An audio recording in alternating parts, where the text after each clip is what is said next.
पक्ष संघटन मजबूत करण्यासाठी शिवसंवाद दौरा निवडणुकांशी संबंध नसल्याचे श्रीकांत शिंदे यांचे स्पष्टीकरण।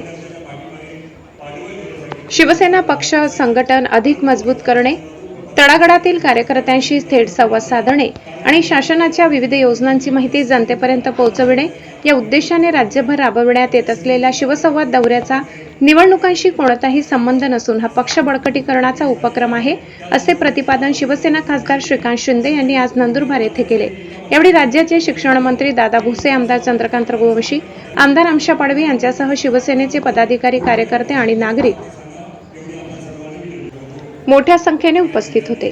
श्रीकांत शिंदे यांनी सांगितले की शिवसेना पक्ष प्रमुखांच्या मार्गदर्शनाखाली राज्यभर शिवसंवाद दौरा राबविण्यात येत आहे। आता कुठली निवडणूक आहे? या जिल्हा परिषद पंचायत समितीच्या कधी लागणार आहेत? सर आपण सांगा कधी लागणार त्या निवडणुका?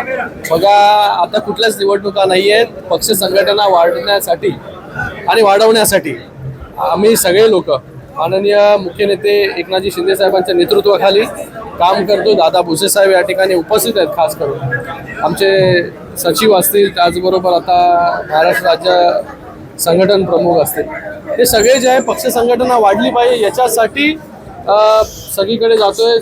संपूर्ण महाराष्ट्राचा दौरा करतोय, विधानसभा निहाय आढावा घेतो। सर पेलगाम हल्ल्यामध्ये जे काय हल्ले राणाचे नाव येत आहे समोर, आपली पण काय मागणी असेल का? यात राज्यसभेची जागा जी आहे शिवसेनेच्याकडे नाही आता, तर त्याच्यावरती शिवसेना काय बोलेल किंवा काय आमचं मत आहे त्याच्यापेक्षा ज्यांच्या कोट्याला ती जागा आहे त्यांनी त्याच्यावरती मत व्यक्त केलं पाहिजे।